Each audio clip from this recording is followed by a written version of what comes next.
Good morning. નમસ્કાર વિદ્યાર્થી મિત્રો.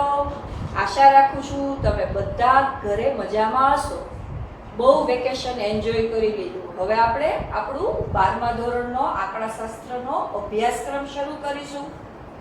તમને ખ્યાલ જ છે કે 12મા ધોરણમાં આપણે આંકડાશાસ્ત્રમાં 2 વિભાગમાં આપણો અભ્યાસક્રમ પૂર્ણ કરવાનો છે. સૌથી પહેલો વિભાગ આપણા માટે રહેશે 48 માર્ક્સનો. ટોટલ આપણે એની અંદર 4 જ ચેપ્ટર ભણવાના છે કે જે બધા ચેપ્ટરનું વેઇટેજ આપણી પાસે રહેશે 12 માર્ક. તો એમાંથી આપણે આપણી પાસે જે બીજું ચેપ્ટર છે સુરેખ સહસંબંધ ઈ આજે શરૂ કરવા જઈ રહ્યા છીએ કે જે ખૂબ જ સહેલું ચેપ્ટર છે. પ્લસ બીજી એક વાત એ પણ કરવાની આપણે વિદ્યાર્થી મિત્રો કે આપણું જે 100 માર્ક્સનું બોર્ડનું પેપર આવે છે એની અંદર જે લાસ્ટ સેક્શન ફાઇનલ જે 5 માર્કના જે આપણી પાસે જે 4 ક્વેશ્ચન આવે છે એ 4 ક્વેશ્ચન આપણે પહેલા પાર્ટમાંથી જ કમ્પ્લીટ પૂછાશે. એટલે ઈ 20 માર્ક તો આપણે એકદમ રોકડા ખેંચી લેવાના છે. તો હવે આજે આપણે આપણું પાર્ટ 1 નું ચેપ્ટર 2 સુરેખ સહસંબંધ શરૂ કરવા જઈ રહ્યા છીએ કે જેનો ગુણભાર કેટલો છે તો કે ભાઈ 12 માર્ક્સ. અને ઈ 12 માર્ક્સ આપણી પાસે કેવી રીતે ડિવાઈડ થયેલા છે તો કે સૌથી પહેલો 1 માર્ક MCQ, પછી તો કે ભાઈ સેક્શન B માં પણ 1 માર્કનો એક ટૂંકો પ્રશ્ન આવશે. સેક્શન C માં કે જે બધા નાના નાના દાખલાઓ હોય છે એમાં પણ આ જ ચેપ્ટરમાંથી 2 માર્કનો એક દાખલો પૂછાશે. સેક્શન D 3 માર્કના દાખલા છે એમાંથી પણ એક દાખલો આપણે 3 માર્કનો આ જ ચેપ્ટરમાંથી ભણવાનો રહેશે. અને જે લાસ્ટ આપણું સેક્શન F આવશે એની અંદર 5 માર્કના જે દાખલા આવે છે એમાંનો પણ એક દાખલો આપણે આ જ ચેપ્ટરમાંથી પૂછાશે. એટલે ટોટલ આપણી પાસે 100 માર્ક્સમાંથી આ ચેપ્ટરનું વેઇટેજ આપણે 12 માર્ક્સનું રહેશે. હવે તો કે ભાઈ મિત્રો તમને ખ્યાલ જ છે કે આપણી આસપાસ એવી ઘણી બધી વિગતો છે, ઘણી બધી માહિતી છે કે જેમાં કોઈને કોઈ 2 વસ્તુઓ વચ્ચે કોઈ પણ પ્રકારનો સંબંધ રહેલો હોય છે. જેમ કે આપણે જો વાત કરીએ તો કે ભાઈ આપણે ઇકોનોમિક્સમાં ભણીએ છીએ કે ભાઈ કોઈ પણ વસ્તુની કિંમત અને તેની માંગ, તો આ બંને વચ્ચે સંબંધ રહેલો છે. આપણે કહી શકીએ કે ભાઈ કોઈ પણ વસ્તુની, બહુ કોમન છે કે ભાઈ કોઈ પણ વસ્તુની કિંમતમાં વધારો થશે તો કે ભાઈ તેની માંગમાં સ્વાભાવિક રીતે નજીવો ઘટાડો જોવા મળશે. તો આ બંને વચ્ચે શું છે તો કે ભાઈ સંબંધ છે. પછીથી તો કે ભાઈ કોઈ પણ ફેમિલી છે એની મંથલી ઇન્કમ અને એની એક્સપેન્સ એટલે કે ખર્ચ, તો આ બંને વચ્ચે પણ સંબંધ રહેલો છે. એટલે તો કે ભાઈ આપણી સામાજિક રેગ્યુલર લાઈફમાં અને અર્થતંત્રમાં પણ એવી ઘણી બધી વિગતો છે કે જે બંને વચ્ચે સંબંધો રહેલા છે. તો તેને આપણે શું નામ આપી શકીએ કે ભાઈ સુરેખ સહસંબંધ. હવે તો કે ભાઈ સંબંધ છે એ તો ઘણી બધી રીતે જોવા મળશે, પણ કોઈ 2 ચલ વચ્ચે કાર્યકારણનો સંબંધ હોય તો જ આપણે તેને સહસંબંધ કહી શકીએ. કાર્યકારણનો સંબંધ એટલે શું એ પણ હું તમને વિસ્તારથી સમજાવું. કાર્યકારણ વર્ડ બહુ કોમન છે, એમ પણ તમે ઇઝીલી તેને સમજી શકો કે ભાઈ કોઈ પણ એવી વસ્તુઓ હોય કે જે એક વસ્તુની બીજી વસ્તુ ઉપર ડાયરેક્ટલી અસર થતી હોય તો તેને આપણે શું કહીએ છીએ? કાર્યકારણનો સંબંધ. જેમ કે તો કે ભાઈ સારો વરસાદ અને ઘઉંનું ઉત્પાદન, ચોખાનું ઉત્પાદન, તો આ બંને વચ્ચે શું છે? કાર્યકારણનો સંબંધ રહેલો છે. પછી આ સંબંધ છે ઘણી વખત એવું થાય કે સીધો હોય અથવા તો પરોક્ષ રીતે. કે ભાઈ પરોક્ષ રીતે કઈ રીતે? મેં આપને સમજાવ્યું કે ભાઈ સૌથી પહેલું રીઝન છે ઈ પ્રત્યક્ષ સંબંધ છે કે ભાઈ સારો વરસાદ થવો તેને લીધે ઘઉંનું સારું ઉત્પાદન થવું, ચોખાનું સારું ઉત્પાદન થવું. તો આ શું છે તો કે ભાઈ સીધો કાર્યકારણનો સંબંધ છે. પરોક્ષ રીતે એટલે કઈ રીતે આપણે કહી શકીએ કે કાંઈ પણ બીજા એવા અન્ય પરિબળો હોય કે જેને લીધે કોઈ પણ વસ્તુની કિંમતમાં, માંગમાં, પુરવઠામાં વધારો, ઘટાડો કે ફેરફાર જોવા મળ્યા હોય તો તે શું છે તો કે ભાઈ પરોક્ષ કાર્યકારણ છે. જેમ કે આપણે અત્યારનું જ એક કરંટ એક્ઝામ્પલ લઈએ કે અત્યારે જે આપણે બધા આ મુશ્કેલીમાંથી પસાર થઈ રહ્યા છીએ કોરોના વાયરસની, તો તમે જુઓ કે ભાઈ સેનેટાઈઝર છે કે બીજા ઓલા હેન્ડ ગ્લોવ્સ છે કે આવી બધી વસ્તુઓની પહેલા આટલી બધી ડિમાન્ડ થઈ જ નથી. આપણે લોકોએ પણ એનો એટલો બધો ઉપયોગ કરેલો જ નથી કે જે અત્યારે આ બધી વસ્તુઓ હવે એક જીવન જરૂરિયાતની વસ્તુની જેમ એનો ઉપયોગ બધાના ઘરમાં થવા માંડ્યો છે. તો એની એટલી બધી ડિમાન્ડ વધી ગઈ. તમે મેડિકલ સ્ટોરમાં જાઓ તો કે ભાઈ સારી કંપનીના એના સેનેટાઈઝર જોવા નથી મળતા, હેન્ડ ગ્લોવ્સ જોવા આપણને નહીં મળે, અથવા તો આપણે એને ઇઝીલી મેળવી શકતા નથી. તો એક સાથે એકદમ એની માંગમાં શું જોવા મળ્યો? ઉછાળો જોવા મળ્યો. તો એને લીધે એનો પુરવઠો શું કરવો પડશે? વધારવો પડશે. એનું પ્રોડક્શન શું કરવું પડશે? વધારવું પડશે કે જે તમને તાત્કાલિક એનો પુરવઠામાં વધારો જોવા મળશે નહીં. તો આ પણ કાર્યકારણનો જ સંબંધ છે, પણ કેવી રીતે છે તો કે ભાઈ બીજી પરોક્ષ રીતે છે કે ભાઈ એક સાથે આ બીમારી આવી, મહામારી આવી તો તેને લીધે માંગ અને પુરવઠામાં શું કરવો પડે છે? વધારો. તો આ વસ્તુ છે કે ભાઈ સહસંબંધની અંદર આપણે આ જ બધી વસ્તુઓ અભ્યાસમાં કરવાની આવશે. જેમ કે આપણે એમ કહીએ કે ભાઈ કોઈ વિદ્યાર્થી છે એના વાંચનના કલાકો અને એના પરિણામ સ્વરૂપ એને મળતા ગુણ, તો આ બંનેની વચ્ચે પણ સંબંધ રહેલો છે. તો હવે તમે મારી વાત બરાબર સમજી ગયા હશો કે આપણી રેગ્યુલર લાઈફમાં પણ આપણે આવા ઘણા બધા એક્ઝામ્પલ્સ જોતા હોઈએ છીએ. તો આ વાત ઉપરથી તમે સહસંબંધની વ્યાખ્યા, એની ડેફિનેશન છે એ બહુ સારી રીતે ગોયખા વગર વ્યવસ્થિત રીતે તમે યાદ રાખી શકશો. હું બહુ શાંતિથી ધીમે ધીમે એની વ્યાખ્યા બોલું છું કે જે તમે પણ સાથે સાથે યાદ રાખવાનો પ્રયત્ન કરજો. બહુ સહેલી ડેફિનેશન છે. કોઈ પણ બે ચલ વચ્ચે પ્રત્યક્ષ કે પરોક્ષ કાર્યકારણના સંબંધને લીધે જે કાંઈ ફેરફાર જોવા મળે તેને શું કહીશું? સહસંબંધ. અને આ સહસંબંધ માપવા માટેનું જે કાંઈ ગાણિતિક માપ છે તેને શું કહેવામાં આવે છે? સહસંબંધાંક. હવે આ જે સહસંબંધ છે એના પણ 3 પ્રકારો જોવા મળશે કે જે આપણે અહીંયા વિસ્તૃત રીતે સમજીએ છીએ.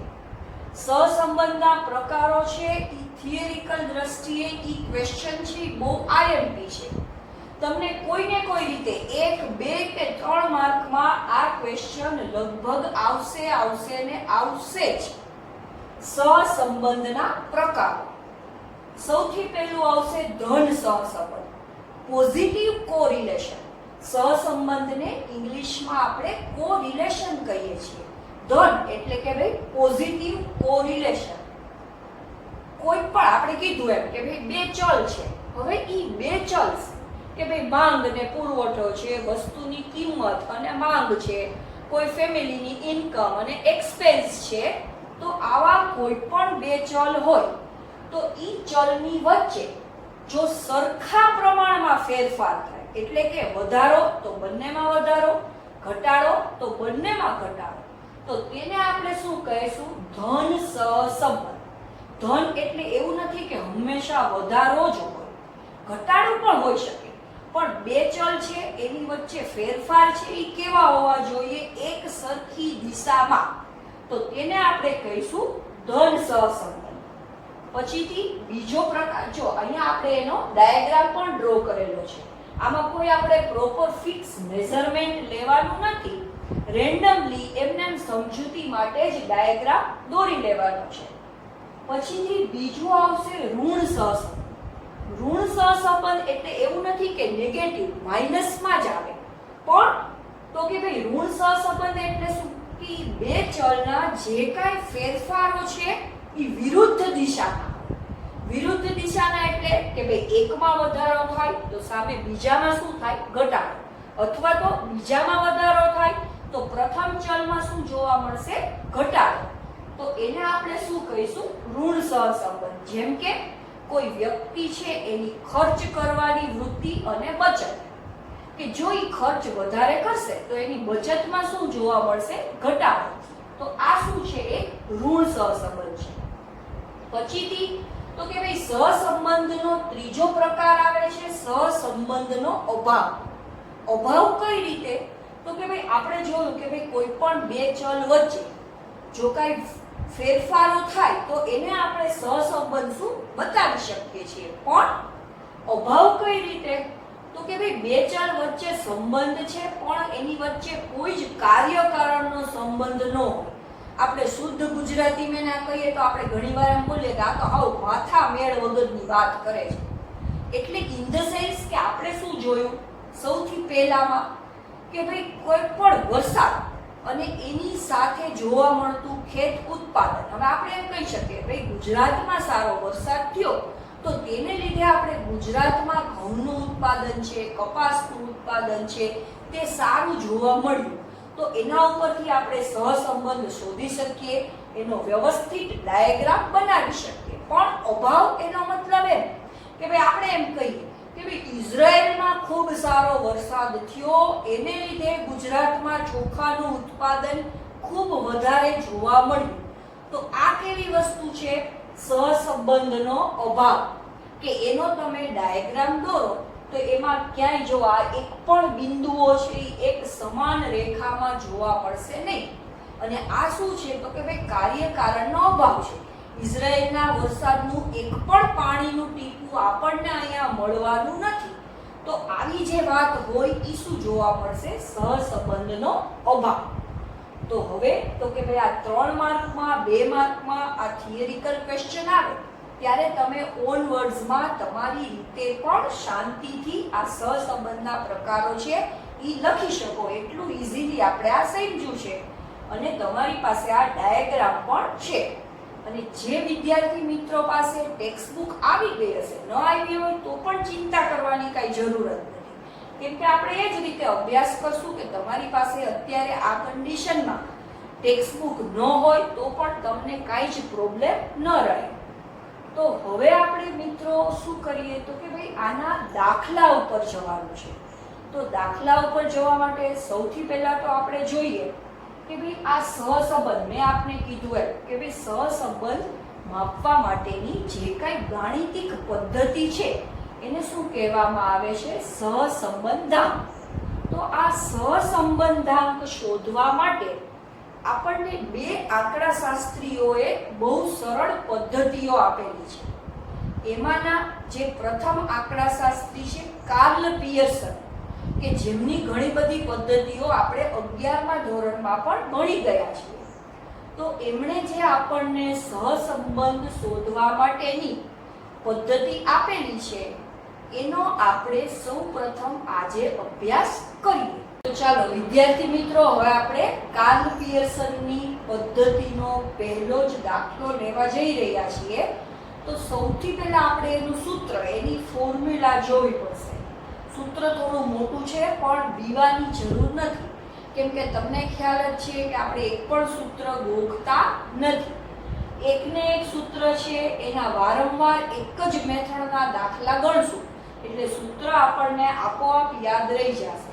આંકડાશાસ્ત્ર આખું સૂત્ર ઉપર જ ડિપેન્ડ છે એટલે એમાં એક પણ સૂત્ર આપણે ગોખીને યાદ રાખશું તો પછી છેલ્લે આપણને તકલીફ પડે છે, એની તમને ખબર જ છે. કાર્લ પિયર્સનનો સહસંબંધાંક, કોઈ પણ સહસંબંધાંક હશે એને સંકેતમાં આપણે r કહીશું, સ્મોલ r. બીજી એબીસીડી નો r બરાબર n sigma xy minus sigma x sigma y upon n sigma x square minus sigma x square root into n sigma y square minus sigma y square root. સૂત્ર બોલી ત્યારે થોડુંક તમને એમ થશે કે ઓ આ મોટું સૂત્ર છે, અટપટું છે, પણ જેમ જેમ દાખલા ગણશો એમ વ્યવસ્થિત તમને સરસ યાદ રહી જશે. આપણે જે રીતે બોલીને સૂત્ર યાદ રાખતા હતા એ રીતે હું પાછું બોલું છું, એટલે એમાં તમે પણ સાથે સાથે ધીમે ધીમે બોલજો તો બહુ સરસ રીતે યાદ રહી જશે. R બરાબર n sigma xy minus sigma x sigma y upon n sigma x square minus sigma x નો square root into n sigma y square minus sigma y નો સ્ક્વેર રૂટ. સહસંબંધના દરેક સૂત્રોમાં છેદમાં વર્ગમૂળ આવશે. હવે તો કે ભાઈ આપણે આપણો પ્રથમ દાખલો શરૂ કરીએ. આપણી પાસે x અને y બે વિગત આપેલી છે. કોઈ પણ અલગ અલગ 5 શોરૂમની આપણને મોબાઈલના વેચાણની એને પરિણામ સ્વરૂપ જે નફો મળેલો છે એની વિગત છે. સૌથી પહેલું વેચાયેલા મોબાઈલની સંખ્યા હજારોમાં છે, પણ આપણે એના 1000 જે છે એ કોમન લઈ લીધા હોય એટલે આપણો દાખલો કેવો થઈ જાય? નાનો બની જાય. જો કે આપણને રકમ જ આ સ્વરૂપે આપેલી છે અને બાજુમાં છે નફો. તો પહેલી વિગત હશે એને આપણે x કહીએ છીએ, બીજી વિગત છે એને આપણે શું કહીએ છીએ? y, કે જે આપણને આપેલી જ છે ક્વેશ્ચનમાં. x માં છે 3 4 6 7 9, y માં વિગત છે 16 15 14 11 9. તમારે એવું કરવાનું રહેશે કે આ તમારી પાસે દાખલો ગણેલો જ છે, શાંતિથી પહેલા જોઈ લેવાનો અને પછી તમારી બુકમાં તમારે જાતે જ આ દાખલો ગણવાનો, તો તેનાથી તમને વધારે સારી પ્રેક્ટિસ રહેશે. સૌથી પહેલા આપણે કરશું x ની કોલમનો ટોટલ, કે જેને આપણે કહીએ છીએ સિગ્મા x 29 29. પછીથી થશે y ની કોલમનો ટોટલ સરવાળો, કે જે છે સિગ્મા y, એનો ટોટલ થાય છે 65 65. હવે આ બે કોલમ તો આપણને ક્વેશ્ચન સ્વરૂપે આપેલી જ છે. આપણે નવી બનાવવાની રહેશે 3 કોલમ. બધા જ દાખલામાં આ જ રીત રહેશે. 3 કોલમ આપણે નવી કઈ બનાવશું? xy, x² અને y². xy એટલે કે x અને y જે આપણી પાસે ક્વેશ્ચનની બે કોલમ છે એનો ગુણાકાર. સૌથી પહેલા ગુણાકાર જોઈએ. 16 ગુણ્યા 3 48, 15 ગુણ્યા 4 60, 14 ગુણ્યા 6 84, 11 ગુણ્યા 7 77, 9 into 9 81. આ આપણે શું કર્યું છે? x અને y બંને કોલમનો ગુણાકાર, કે જે આપણે કરતા હતા 11મા ધોરણમાં પ્રમાણિત વિચલન ને એ બધું ભણ્યા, એમાં આપણે આ જ રીતે કોલમ બનાવતા હતા. તો બંનેનો ગુણાકાર કરેલો છે અને ઈ કોલમનો ટોટલ સરવાળો છે આપણી પાસે 350 350. એને પણ હેડિંગ લખી નાખવાનું છે સિગ્મા xy. કોલમના હેડિંગ લખવા ખાસ જરૂરી છે. જો હેડિંગ નહીં લખો, અત્યારથી જ આપણે આદત રાખવાની છે. આળસ કરશું અને હેડિંગ લખતા ભૂલી જશું, 5 માર્કનો દાખલો હશે, આખો દાખલો સાચો હશે, ફાઇનલ આન્સર વ્યવસ્થિત હશે તો પણ 1 માર્ક કટ થઈ જશે આ હેડિંગ માટે. હેડિંગ લખવા ખાસ જરૂરી છે. બીજી કોલમ બનશે x નો સ્ક્વેર. આપણી પાસે જે ક્વેશ્ચનમાં આપેલી છે x ની કોલમ, એનો આપણે વર્ગ કરતું જવાનું છે. 3 નો વર્ગ 9, 4 નો વર્ગ 16, 6 નો વર્ગ 36, 7 નો 49 અને 9 નો 81. એનો પણ આપણે ટોટલ કરી દેવાનો છે. ટોટલ થશે 191. સિગ્મા x² કેટલો થશે આપણી પાસે? 191. સેમ એ જ રીતે આપણે y ની કોલમનો ટોટલ કરવાનો છે. 16 નો સ્ક્વેર થશે 256, 15 નો 225, 14 નો 196, 11 નો 121 અને 9 નો 81.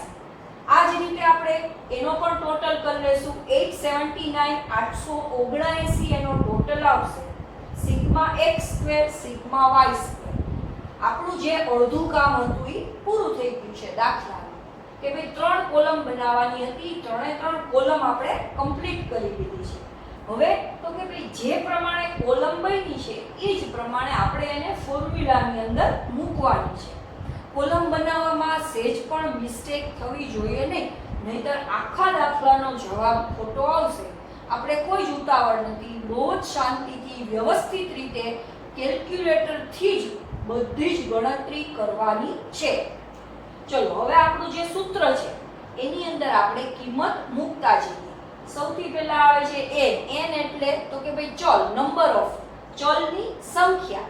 તો કે ભાઈ હાલો આપણી પાસે ચલ કેટલા છે 5, તો n બરાબર કેટલા લેશું 5. હવે આખા દાખલામાં પછી જેટલા n આવશે ત્યાં બધી જગ્યાએ આપણે 5 જ લખવાના રહેશે.